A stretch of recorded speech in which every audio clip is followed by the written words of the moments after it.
welcome to the maiden edition of the Weekly Buzz, brought to you by Davina Diaries. I'm your host, Anu. The Weekly Buzz is a weekly roundup of the hottest, juiciest, and trending gist on DavinaDiaries.com, so be sure to check the blog. This week in Nigeria, the dollar was constantly under everybody's watch, literally. I mean, at the beginning of the week, we had the dollar like at 340 naira to $1, and as of today, the dollar is 400 naira to $1, and then the pounds is like 505 naira to just one Mama Charlie head. Okay, it is well. Also in Nigeria, you would not believe it, Diezani Alison Madueke's husband has been arrested for money laundering. Does that sound familiar? Looks like some things are passed on maritally. He was accused of laundering about $600,000 through his account. It is well. I know some couples will still end up in prison together. Anyways, moving on. On the entertainment scene, Kanye West, oh my lord. Kanye West gave the entire world a headache this week.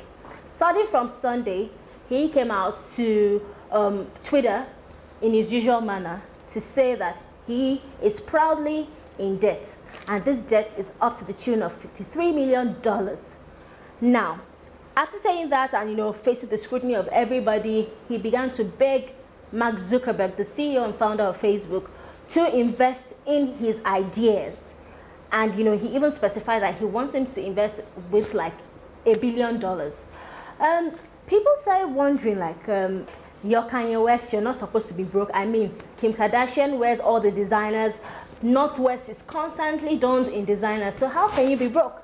Anyways, he later came out to clarify the fact that he is rich personally, but he's broke business-wise. Access Bank of Nigeria quickly took advantage of the opportunity to advertise their markets, saying that they are going to, they want to listen to his ideas, probably invest later. Access Bank, nice marketing strategy. All right. Oh, did you hear that Pizza Hut and Philadelphia police offered Kanye West jobs? They did. They offered him jobs when he said he was broke. Pizza Hut, I don't know. What would it feel like if Kanye West is the pizza delivery man? Have you thought of it? It will be very rude and will not have customers. That's for sure. Anyways, what if Kanye West was a policeman? Oh my God. He's just going to be flogging everybody in sight. Did you hear that Taylor Swift shaded Kanye West at the Grammys? Whoop, whoop.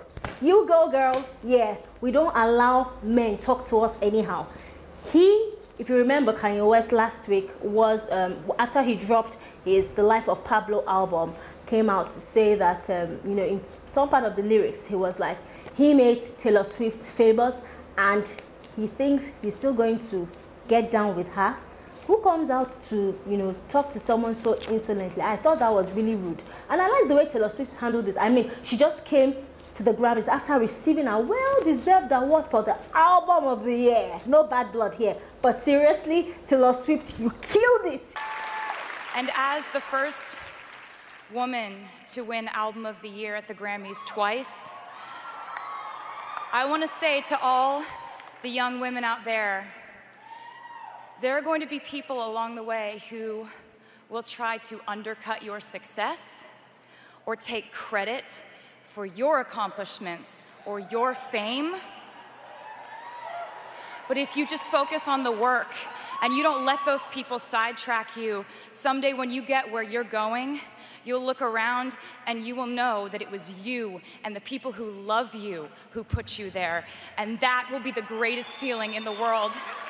Thank you. Yeah, Taylor Swift shut down the Grammys after she shaded Kanye West. It was nice. I like that. Kendall Jenner, fine. Kendall and Kylie just launched a game application, and it shot up to the first spot on the Apple's App Store. And Kendall came on Twitter to show her fans like, yay, our game app is #1 downloaded. And what did we see below? Tidal. She has not downloaded Tidal. I mean, why is Kanye West disturbing the rest of the world to download Tidal if his sister-in-law has not even downloaded Tidal? She doesn't believe in his music. Who believes in Kanye West's music? Please, beg. So if you're out there and you're wondering, what to become, what you want to become. You're thinking about what you want to become, you know, who you want to be in the future. Have you ever thought about bread hawking? Because it sure looks like he's paying in Lagos. I mean, T.Y. Bello brought out a diamond out of the rubble. Her name is Jumoke Orishagono. She was just hawking bread, you know, past Tiny Temper's photo shoot. T.Y. Bello actually said she even didn't notice her at that point. It was when she got to her studio and was editing. She realized, oh my God, this is such a beautiful photo, and then she put it on her Instagram, and then it went viral. This girl later, you know, she later got connected to T.Y. Bello, and voila, a happily ever after began. First, she had a photo shoot with April Baikumbi. April Baikumbi is an elite designer in Nigeria, you know what I'm saying? Anyway, that was her first paid photo shoot. She got signed on to few models. She is the face of Payport. Stanbic IBTC just gave her an educational trust fund. Sujimoto gave her a property, luxury property. I mean, her husband had to leave whatever he was doing in the village and reported to Lagos straight up. She was featured on CNN. Oh Lord. I mean, what else is there as in to ask for? She's living her dreams right now. And you know, I like that when things like this happen in Nigeria, people try to copy. You know, did you hear about what E-Money did to a shoe rack hawker at Ikeja along? Yeah, it was his birthday. You know, in a bid to give back to the society, he threw his brother, his younger brother, Casey Limpopo. Shout out Casey, your girl's loyal. I'm not loyal though. Anyways, his brother Casey went on the street to bless somebody. I'll call it bless. I'm going to call it upgrade, because really I have some issues about what they did, and I'll state it clearly. Now that guy, the shoe rack guy, is not someone that he just bumped into. He met him last year. That's Casey. Casey met the shoe rack guy last year. During his birthday, when he decided that he would spend his birthday hawking recharge cards on the streets of Lagos. So he met the shoe rack guy. His name is Promise. He moved from Ebonyi State to Lagos, you know, in search of a better life. And then they got talking, and you know, Promise told him his problems, and Casey was like, oh, you know what, I'm gonna help you.